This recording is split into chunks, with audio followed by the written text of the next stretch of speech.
So I got another great question from Michelle here, and she says, yes, but how to gain a real mentor? It's very difficult. There are tons of postings about how to be successful, find a mentor, and I do not believe a mentor asks you to spend money on them. No offense if that's your business model. A true mentorship is an exchange of equal ideas, teaching, and learning. It really bothers me when people say, get a mentor. I always ask, how? And they say just do it. This is very, very difficult unless you already know someone personally or have a connection via your family. You are out of luck, okay? So I get where that comes from. You know, it can be difficult to go out and find a mentor when you're a brand new entrepreneur or you don't really necessarily have anything to offer to that person, you know, service-wise or feedback-wise to help them so that they would want to be incentivized to mentor you. Like, I get all that, right? But here's why I don't necessarily agree with that, you know, perception. And that's because there's twofold, okay? First and foremost is you don't really necessarily need to go out and get a mentor in the generic sense, okay? So perfect example of this is, you know, books, right? I read books. I've been trying to read a book every single week for the past couple weeks now, and I've been loving it. But guess what? The guy who wrote this book on direct response marketing, Brian Kurtz, that's an example of a mentor, right? I've been spending a lot of time with this guy, even though it's like reading his book, right? And kind of ingratiating my mind with his ideas and his marketing tactics and stuff like that, right? So every book you read, that can be a mentor. Every YouTube channel you subscribe to for someone that gives you business advice that you respect or someone that you look up to that's doing what you want to do, right?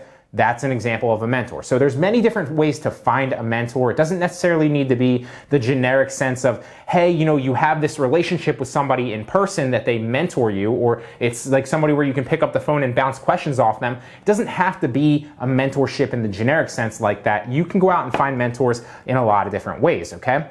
Another example of that might be like taking courses, okay? So even me specifically, like I don't necessarily have somebody where I can pick up the phone and call like this person is my mentor, right? But that said, I have mentor-mentee relationships with a number of different people that I network with and where I'm paying attention to. So you can watch people, listen to what they say, and also watch what they do, and then learn from what they're doing, right? And call that your mentor, okay? So you can just be a sponge and learn from a lot of different people, or one of the ways that I found that kind of works better for me is just pick a couple of different people, so maybe like 3 to 5 max, and then just listen to them and just follow their advice, right? Make sure there's somebody that you respect both in business and ethically, as well as somebody that's actually doing what you want to do, right? Because for example, like let's say I wanted to learn online arbitrage, right? I'm not going to go to somebody that's, you know, teaching online arbitrage, but then, you know, when I pull back the curtain a little bit, they're not actually doing it themselves, okay? So make sure A, that you respect them, you know, as a business owner or, you know, an entrepreneur, you respect them ethically and, you know, they're willing to help and you resonate with that person and their personality, okay? So even if that means like not, you know, unfollowing me or unsubscribing, like obviously it's not something that's ideal for me, but I would recommend that you do that and just follow 3 to 5 potential people that you resonate more with, right? So that's an example of how to find a mentor as a new entrepreneur, even if you don't set up the generic mentor-mentee relationship that most people think of, okay? That's example number 1. Now, another part of your question, let me find it really fast, was, and this isn't necessarily, like I said, a question, but it's kind of the same mindset from a question that I get all the time. So I kind of wanted to tackle it really fast. Is, you know, a true she said, I do not believe a mentor asks you to spend money on them. No offense if that is your business model. A true mentorship is an equal exchange of ideas, teaching and learning. So I agree with part of that statement and I disagree with the other part. I agree with a true mentorship is definitely an equal exchange of ideas, teaching and learning, right? It's an equal exchange of value, okay? That said, I definitely believe that a mentor often, not always, often does ask you to pay for their time, right? For example, like I'm going to completely remove myself from the equation right now, but let's use somebody that's a little bit bigger than me. Let's use like, I don't know, Gary Vee, right?